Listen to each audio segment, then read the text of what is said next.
যেমন 5টায় উঠতে হয়, আজকেও কিন্তু 5টায় উঠে গেলাম। আর রিমিকে ইউরিন করিয়ে তারপরে কিন্তু ওজন করে, আর ওজন করিয়ে সিস্টার চলে গেল। আমি কিন্তু আর শুই না সেই 5টার সময়, যদিও 4টে 4:30টার দিকে শুই, আধা ঘন্টা। আর রিমিকে জানো আজকে, রিমির বাপিকে আজকে বলেছে সিস্টাররা আমি নাকি সারা রাত ঘুমাই না, কিন্তু কি করে ঘুমাবো বলো, ঘুমই তো আসে না। আজকে ওর ছোটো মামা রিমিকে ফোন করে বলেছে ঘুমাবি, মা তো সারা রাত ঘুমাতে পারে না। তা ওরা তো আর জানে না যে আমার যে মানে ওর মামা তো আর জানে না যে সারা রাত মানে ভয়েস দেওয়ার পরে ভিডিও আমার এডিটিং করতে হয়, সকালবেলা আমার ভয়েস দিতে হয়, যেটুক পারি সেটুকুই করার চেষ্টা করি। আর রিমি তো একদমই ঘুমাতে দেয় না, ও সারা শরীর একবার এখানে ব্যথা একবার ওখানে ব্যথা বলে। ওর মামা তো আর সেটা বুঝতে পারে না, কিন্তু আজকে রিমিকে ফোন করে বলেছে যে মা ঘুমায় না, আমাদেরকে আজকে সিস্টাররা বলেছে। শুভ সকাল বন্ধুরা, নতুন সকালে নতুন শুভেচ্ছা জানিয়ে আমি আরও একটা ভিডিও নিয়ে আসলাম। আশা করি যে যেখানে আছো সুস্থ আছো, আমরা কেমন আছি তোমরা দেখতেই তো পাচ্ছ। আর রিমিকে কিন্তু স্নান করিয়ে যেন না একটুখানি মানে বসার মতন টাইম পায় না। এটা কিন্তু এই যে এক্সারসাইজটা কিন্তু 3 থেকে 4 বার করতে হয়, ক্রিম মাখাতে হয় 3 থেকে 4 বার। আর ব্যায়ামটা করাতে পারছি না, তোমরা অনেকেই বলেছো যে দিদিভাই ব্যায়ামগুলো একটু শেয়ার করো। যেহেতু রিমির কিডনিতে ইনফেকশন হওয়ার কারণে ওর পিছনে পিঠটার সাইডে কিন্তু ওর ব্যথা থাকে, এর জন্যে কিন্তু আমি ব্যায়ামটা করাচ্ছি না 2-3 দিন ধরে। আর নার্সরাও কিন্তু ডাক্তারও বলছে না ব্যায়াম করানোর কথা, এর জন্য ব্যায়ামটা আমি কিন্তু শেয়ার করতে পারছি না।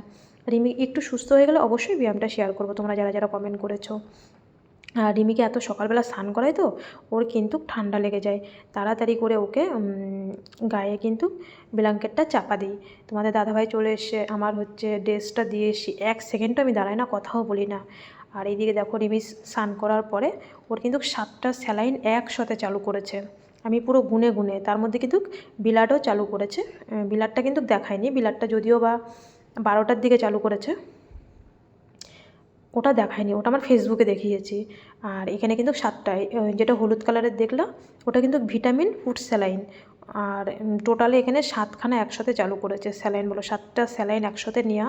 আর রিমিকে বলেছে আজকের থেকে জল সারাদিনে 500 খেতে, খুব কম খেতে, কেননা জলটা খেলেও লিভারটা কিন্তু বড় হয়ে যায়। আর এতগুলো যেহেতু স্যালাইন চলছে, বলছে স্যালাইনের মাধ্যমে ইউরিনটা হবে কিন্তু বেশি, আর জলটা খুব কম খাবে। আর ওর স্যালাইনগুলো চালু করে দিয়ে আমি 1 সেকেন্ডের জন্য বাইরে গিয়ে ড্রেসটা দিয়ে আসি। এদিকে রিমির আজকে ছোটো মামা কিন্তু ব্লাডটা দিয়েছে, বললাম না এটাই আমার লাস্ট ডোনার, আমার হাতে আর একটাও ডোনার নেই। বলেছিল মামার ব্লাডটা সবার লাস্টে নেবে, কেননা মামা আর বাবা হচ্ছে তো রিলেটিভ, আর ওর দাদা ভাই রিলেটিভ, এইগুলোর মধ্যে রিলেটিভ এগুলো দিলে অনেকটা বেশি উঠবে যতটা মানে অন্য ডোনার দেবে। আর রিমির মামা কিন্তু ভিডিওটা করতে পারিনি ঠিক মতন, দেখলাম ওখানে লাল ব্লাড দেখা যাচ্ছিলো, এর জন্য আমি ডিলিট করে দিয়েছি। আমি কিন্তু ফেসবুকে শেয়ার করে দেবো। তাই তোমাদের দাদাভাই কিন্তু দুপুরে রান্না করতে গেছে, যেহেতু রিমির মামার এখানে ছিল, এর জন্য তোমাদের দাদাভাই আমাদের কিন্তু আজকে সকালবেলা শুধু চা দিয়েছে আর কিচ্ছু দেয়নি। তারপরে দুপুরবেলা আবার রান্না করে নিয়ে এসে, আর রিমির মামা তো এখানে ব্লাড দেওয়ার এখানে ছিল, ওটা হচ্ছে সাদা ব্লাডটা প্লেটলেসটা কিন্তু অনেকটা টাইম লাগে কিন্তু, হ্যাঁ 2-3 ঘন্টা মতো লাগে।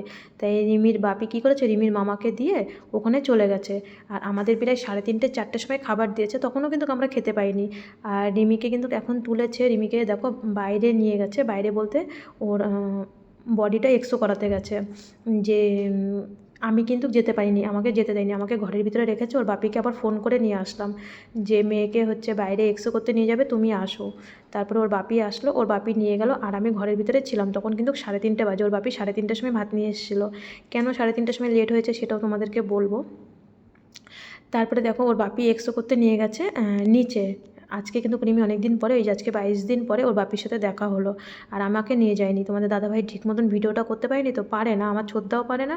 আর তোমাদের দাদাভাই যদিও বা একটু পারে, আমার ছোদ্দা তো একদমই পারে না। ওই দেখো ওকে কিন্তু ওইখানে এক্সোটা করাতে নিয়ে গেছে। আমি বলেছিলাম একটুখানি ভিডিও করবে, কোথায় নিয়ে যাচ্ছে এক্সোটা করাতে, আমাকে দেখাবে। এক্সো টেক্সো করিয়ে তারপরে কিন্তু আজকে কিন্তু এদের ডাক্তার ছিল, এরা কিন্তু পুরুলিয়ার থেকে এসে, এরা দেখো ছোট্ট বাচ্চাটা কি সুন্দর, ও কিন্তু থ্যালাসেমিয়া, ওর ভাই। আর এই যে পাশেরটা দিদি দেখো কি হাসি দিচ্ছে। আর ওরা না আজকে আমার ভিডিও দেখছিলো, আমার ভিডিও বলতে কি আজকে বলতে কি ওরা হচ্ছে প্রত্যেকদিন আমার ভিডিও দেখে। তাই ভাবি বলো, আমার ভিডিও দেখার মাধ্যমে, আমার ভিডিওর মাধ্যমে ওরা হচ্ছে দেখো বিএমটি করতে এসে, ওর খুব শিগগিরই, হ্যাঁ এর বয়স কিন্তু 2.5 বছর কি 3 বছর, আর ওর দিদির বয়স 5.5 বছর 6 বছর বয়স। ওর দিদি কিন্তু ডোনার। কি দেখো বাবাটা মাটা দেখেই মনে হয় দেখো মাঠে কাজ করে, পুরুলিয়া বাড়ি মানে বুঝতেই পারছো আমাদের মতনই।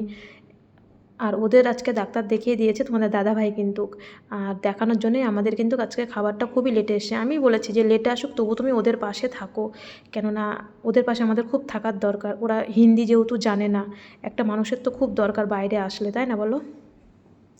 আমরা হয়তো 1 ঘন্টা পরে লেটে খাবো, এমনি তো রিমি কিছু খাচ্ছে না, ওর ফুড স্যালাইন চলছে। আমি বললাম আমার জন্য চিন্তা করতে হবে না, আগে তুমি ওই বাচ্চাটার জন্য চিন্তা করো, আগে ওকে ডাক্তার দেখাও। আর ওর খুব শিগগিরই বিএমটি 1-2 দিনের মধ্যে ওর বিএমটিটা চালু হবে।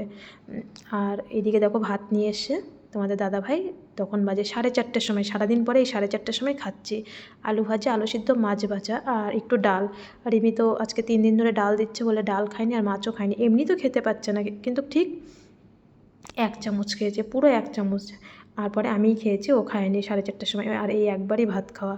আর সন্ধ্যেবেলা চা, বিস্কুট আর রুটি নিয়ে এসে, কিন্তু রিমি রুটি খাচ্ছে না আজ 2 দিন ধরে, শুধু লিকার চা, একটা বিস্কুট, ওই যে গোল একটা ছোট্ট নোনতা, ওই একটাই নোনতা খায়, বেশি খায় না, একদমই কিচ্ছু খাচ্ছে না। আজকে 4 দিন হয়ে গেল কিচ্ছু খাচ্ছে না। আর আমার হচ্ছে ওই রাতের 2টো রুটি দেয়, ওই 2টো রুটি। আর সারাদিনে একবার ভাত খাই আর রাতে 2টো রুটি খাই। আমি বলি কি থাকবে, মেয়ে যেহেতু খায় না, রিমি যেহেতু খায় না, ও আমার জন্য আর ফালতু ফালতু রান্না করতে হবে না। 4টে বিস্কুট নিয়েছি কিন্তু ও একটা বিস্কুট খেয়েছে। আর সব কিন্তু ফেলানো যায়। আর আমি ওই 2টো রুটি আর হচ্ছে চাটাই আমার রাত্রিবেলা খাওয়া, আর কিচ্ছু খাই না। যদিও আমি রিমির জন্য একটা রুটি নিই, 3টে রুটি দেয়, 2টো আমার জন্য আর রিমির জন্য একটা দেয়। কিন্তু রিমি কিন্তু রুটি আজকে প্রথম কিন্তু 2-3 দিন ভালোই খেয়েছে রুটি, ওর জন্যই রুটিই দিত। আর আজকে না 2-3 দিন ধরে আর রুটিটা খাচ্ছে না। এই যে দেখো একটা বিস্কুট খেয়েছে, 4টে নিয়েছিলাম, একটা খেয়েছে আর একটার থেকে একটুখানি খেয়েছে, এটাই ওর রাতের খাবার। আর চাটা প্রথম বললাম না 2 দিন চা ভালো খেয়েছে আর চা খায়নি, আর আজকে 2 দিন ধরে আবার চা খাচ্ছে না।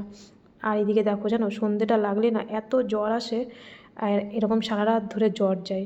মোটামুটি দিনেটা ভালোই যায়, আর রাতটা হলেই ওর কিন্তু এত জ্বর আসে, সারা রাত ধরে আমার এরকম করতে হয়।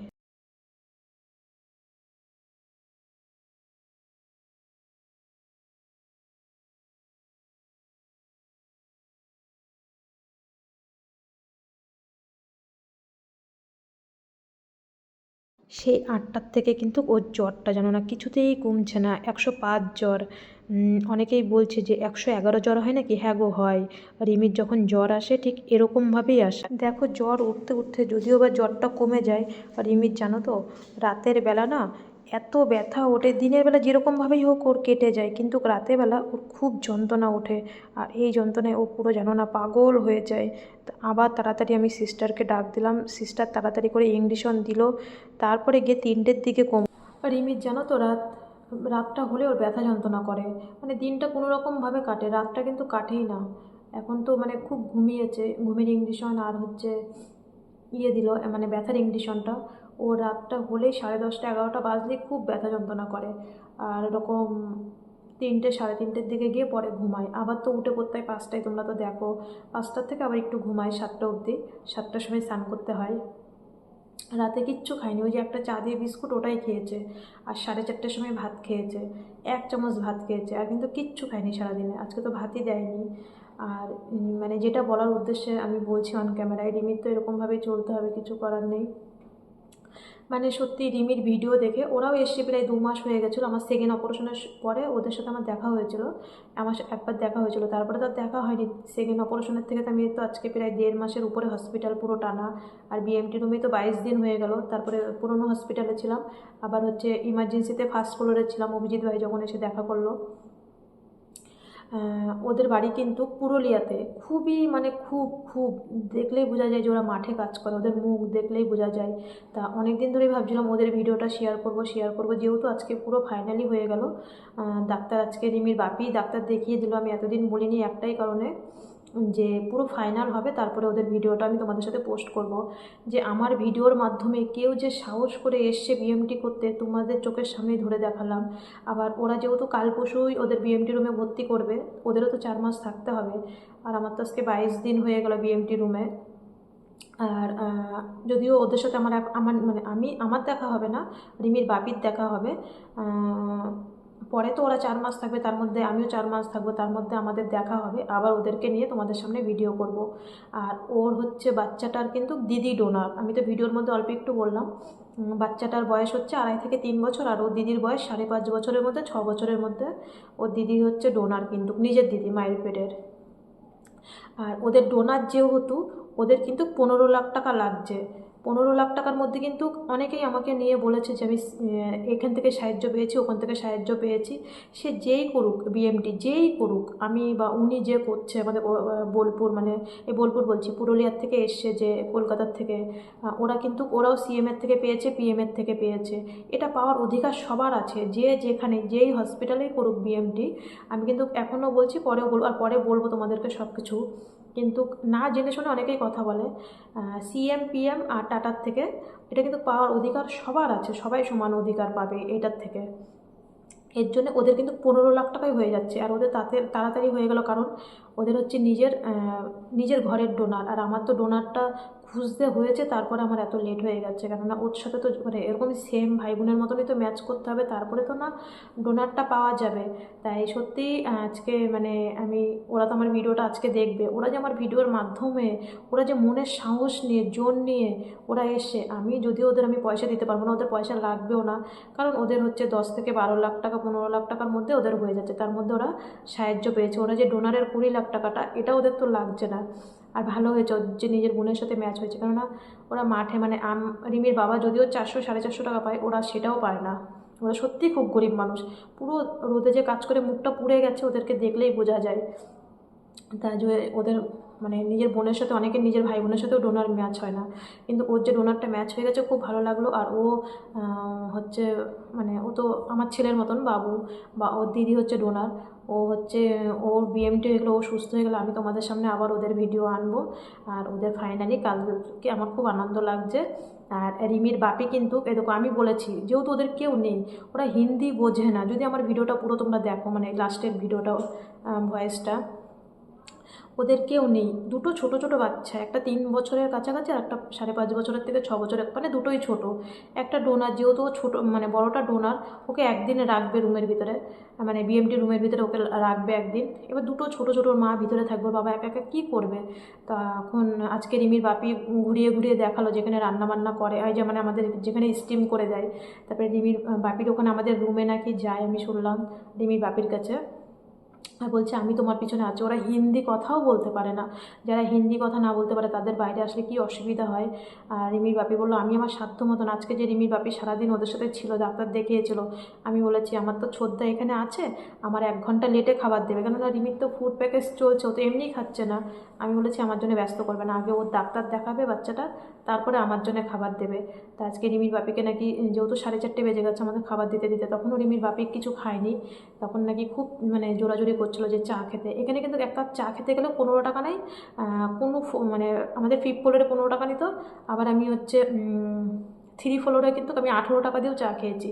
একটা চায়ের দাম যদি 18 টাকা হয়, ওই 18 টাকাটা ওদের থাক। ওর বাপি বলে না আমি কিছু খাবো না, আমি সারাদিন ছিলাম, তোমার 15 টাকা মানে তোমার এখন অনেকটা কাজে লাগবে। ও বলেন, তারপরে ওর বাপি বলছিল যেন আমাকে না অনেক জোরাজুরি করেছে চা খাওয়ার জন্য, কিন্তু আমি চা খাইনি। ওদের এই 15 টাকাটাই এখন অনেক, কেননা আমাকে সবাই 5 টাকা 10 টাকাও আমার ফোনপেতে দিয়েছে রিমির ট্রিটমেন্টের জন্য। তাই বলে কি আমি 1 কাপ চাও খাইনি। আমি বলেছি তোমার হচ্ছে পুরো বিএমটি হয়ে যাবে, তারপরে গিয়ে তোমাদের রুমে যাব, তারপরে তোমাদের রুমে আমরা খাওয়া দাওয়া করবো, কিন্তু এখন যতদিন তুমি বিএমটি করবে ততদিন আমি তোমার পাশে আছি, কেননা ওদের কাল পরশু বিএমটি রুমে ঘুরতে যাবে সবাই, ওর জন্য আশীর্বাদ করো। যদিও আমি ওর নামটা জানি না, ওর বাবার সাথে আমাদের আগে দেখা হয়েছে, কিন্তু বাচ্চাটার সাথে আজকে আমি ভিডিওতে দেখলাম, আমি তো আর বাইরে বেরোতে পারছি না। আর ওরা বিএমটি হয়ে আসলে তোমাদের আবার ভিডিওর মাধ্যমে আনবো। যাই হোক, আমার ভিডিও দেখে কেউ যে বিএমটি করতে এসে সাহস করে, আমি সত্যি মানে মানে আমার নিজেই বলছি, নিজেরই আমার কেমন মনে হচ্ছে, মানে খুব ভালো লাগলো আজকে এই পর্যন্ত। সবাই ও রিমির জন্য আশীর্বাদ করছো, সবাই ওই বাচ্চাটার জন্য তোমরা আশীর্বাদ করো, ও যেন বিএমটিতে সাকসেসফুল হতে পারে। সবাই ভালো থেকো, সবাই সুস্থ থেকো। আজ এই পর্যন্ত। আর আমি এটা তো ঠিক করছি না করছি, তোমরা মানে বলবে যে রিমির বাপি যতটা সাধ্য মতন ততটা ওদের ডাক্তার দেখানোর জন্য হেল্প করছে। হয়তো আমি পয়সা দিয়ে হেল্প করতে পারছি না, ডাক্তার দিয়ে হেল্প করছি, হিন্দি কথা বলার থেকে, তারপরে এইখানে কিভাবে কি করতে হবে বিএমটি রুমে, আগের থেকেই রিমির বাপি কিন্তু আজকে সব ঘুরিয়ে ঘুরিয়ে দেখিয়েছে, কিভাবে খাবার প্যাকেট করতে হবে, কিভাবে কি করতে হবে। তা ওরা আবার বলছে এই কথা যে ওর বাপি মানে বাচ্চাটার বাবাটা বলছে কেন হসপিটাল থেকে খাবার দেবে না? তখন বলছে যে হসপিটাল থেকে যদি খাবার নিতে চাও তাহলে 500 টাকা করে রোজ লাগবে, আর না হলে তোমার এইভাবে রোজ রান্না করে আনতে হবে। সত্যিই তো ওনার তার একটা বড় মেয়ে রয়েছে 5 বছরের, সেও তো বোঝে না যে তাকেও তো দেখতে হবে। তা বলছে ঠিক আছে, আমি যতক্ষণ আছি, তোমাদের কাল পরশু তো বিএমটি রুমে ভর্তি যাবে, যতক্ষণ আমি আছি যতটা পারবো আমার খাবারের থেকে শেয়ার করব। আমি বলেছি রিমির খাবারের থেকে ওই বাচ্চাটাকে যদি ওর বাবা না আনতে পারে, তুমি কিন্তু ওর খাবারের থেকে আমার ঘরের থেকে রান্না করে এনে তুমি কিন্তু ওর বাবার সাথে খাবারটা শেয়ার করবে, কেননা ওর বাবা আমার ভিডিওটা দেখবে, সত্যি মিথ্যে সেটাই উনি বুঝবে। তা হচ্ছে তুমি কিন্তু ও ছোটো মানুষ কী বা খাবে, 2.5 বছর 3 বছর বয়স ছোটো বাচ্চা। আমি বলছি যে রিমি ভাবি বলেছে তুমি যদি রান্না করে না আনতে পারো, আমি তো আছি তোমার পাশে, আর ওদের তো কেউ নেই, রিমির তো তবু মামারা আছে এখানে। যাই হোক, আজকে এই পর্যন্ত। সবাই ভালো থেকো, সবাই সুস্থ থেকো, আর সবাই রিমির জন্য আর ওই বাচ্চাটার জন্য তোমরা প্রার্থনা করছো, রিমির জন্য করছো, ওই বাচ্চাটার জন্য আজকের থেকে তোমরা প্রার্থনা করো, ও বিএমটি রুমে ভর্তি হবে, ও যেন সাকসেসফুল হতে পারে। সবাই ভালো থেকো।